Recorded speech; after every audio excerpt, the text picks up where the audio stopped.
नमस्कार दोस्तों, as education में मैं आपका बहुत बहुत स्वागत करती हूँ। मैं आकांक्षा सनोडिया आज के साथ आपके लिए एक नया टॉपिक लेके आई हूँ, जो कि हमारे लिए एमपी टेट और वर्ग एक वर्ग दो में दोनों में हमारे लिए प्री और मेंस में काम आएगा। तो चलिए हम आज के टॉपिक स्टार्ट करते हैं। आज का हमारा टॉपिक रहेगा जीवधारियों का वर्गीकरण।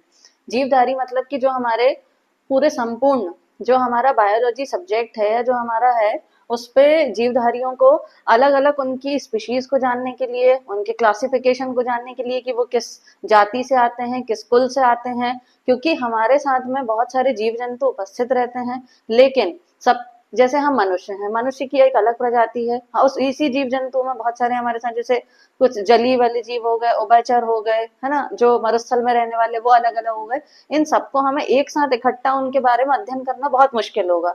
तो इसके लिए हमारे पास जो वैज्ञानिक आए, उन्होंने क्या किया कि सबसे पहले जीवधारियों का वर्गीकरण चालू किया। मतलब एक एक तरह के उन्होंने जीव जंतुओं के बारे में अलग अलग उन्होंने क्लासिफिकेशन चालू किया। तो सबसे पहले देखते हैं कि इसकी शुरुआत उन्होंने कहाँ से की। तो सबसे पहले एक साइंटिस्ट आए हमारे सामने, जॉन रे नाम के। जॉन रे जो थे, इन्होंने सबसे पहले क्या किया, जीवधारियों के वर्गीकरण को वैज्ञानिक आधार प्रदान किया।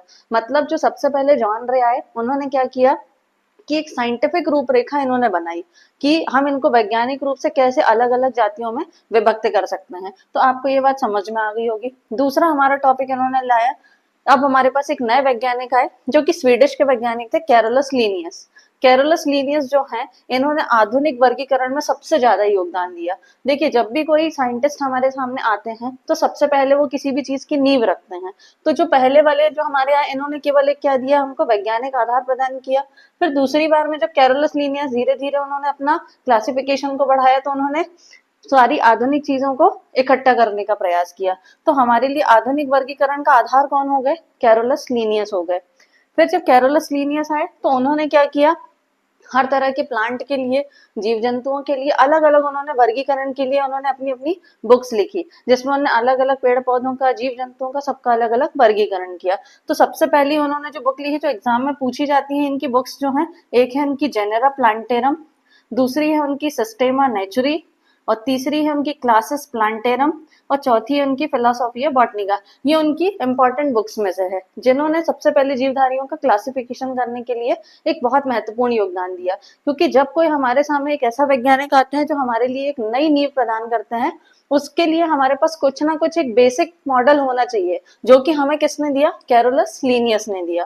तो कैरोलस लीनियस की आपको इनके नाम से समझ में आएगा कि जैसे इन्होंने जेनेरिक्स मतलब कि इनके जातिगत उनकी गणना की, क्लासेस में डिवाइड किया, उनकी बॉटनी में जैसे उन्होंने की बॉटनिका लिखी है तो यहाँ पे उन्होंने उसके पेड़ पौधों के बारे में उन्होंने अलग अलग वर्गीकरण, इसी तरह से उनकी सारी बुक्स उन्होंने दी हैं अपनी। तो ये सबसे ज्यादा उनकी बुक्स पूछी जाने वाली हैं। दूसरा हमारे पास आता है कि जब ये इन्होंने बुक्स लिखी तो उन्होंने पूर्ण संपूर्ण, क्योंकि इन्होंने आधुनिक वर्गीकरण में योगदान दिया, तो आधुनिक वर्गीकरण को उन्होंने सबसे पहले किसमें डिवाइड किया, इन्होंने टू किंगडम क्लासिफिकेशन में। तो हमेशा क्वेश्चन ऐसा पूछा जाता है कि टू किंगडम क्लासिफिकेशन किसने दिया, तो हम इसके लिए किसको बताएंगे, कैरोलस लीनियस ने दिया था। तो कैरोलस लीनियस ने जब हमको इसमें दिया, तो इन्होंने कौन कौन से दो किंगडम में डिवाइड किए। सबसे पहले इन्होंने हमको दिया कौन सा, प्लांट किंगडम, और दूसरा इन्होंने हमको दिया कौन सा, एनिमल किंगडम। तो प्लांट किंगडम से समझ में आ रहा है कि जितने भी पेड़ पौधे हैं, इन्होंने संपूर्ण जीव जगत को जो है दो भागों में विभक्त किया।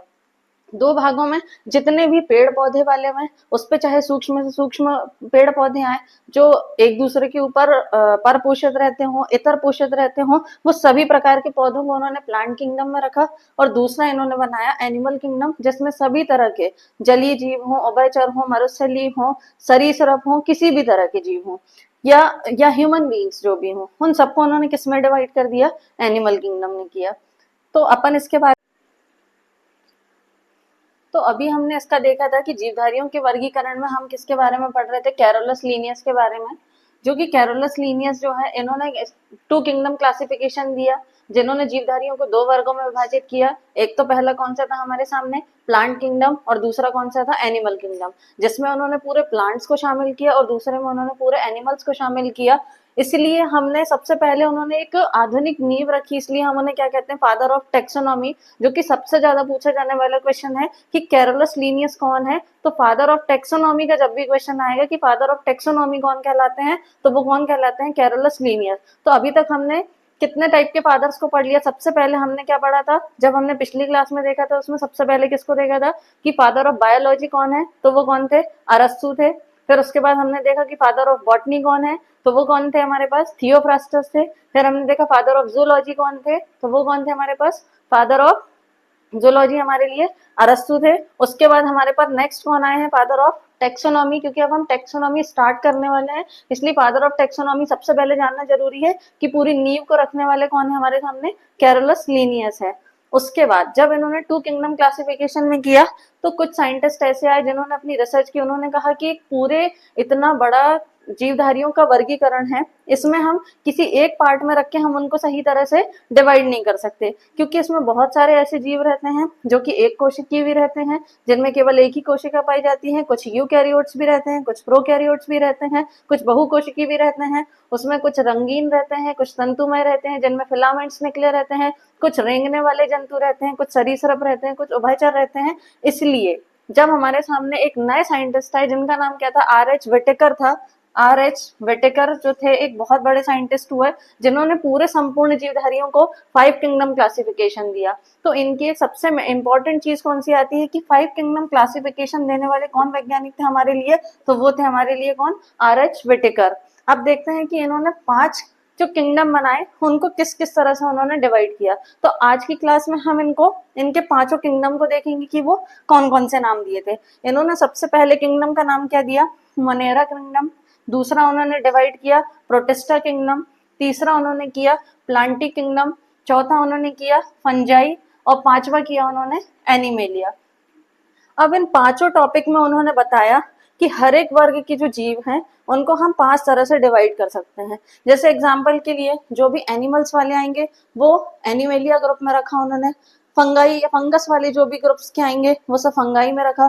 प्लांटी वाले में जितने भी पेड़ पौधे वाले हैं वो सभी आएंगे इसमें।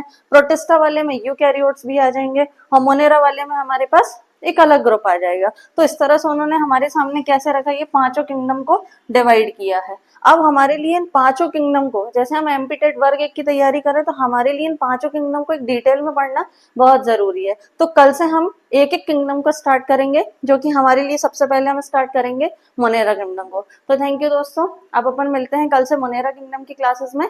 Thank you.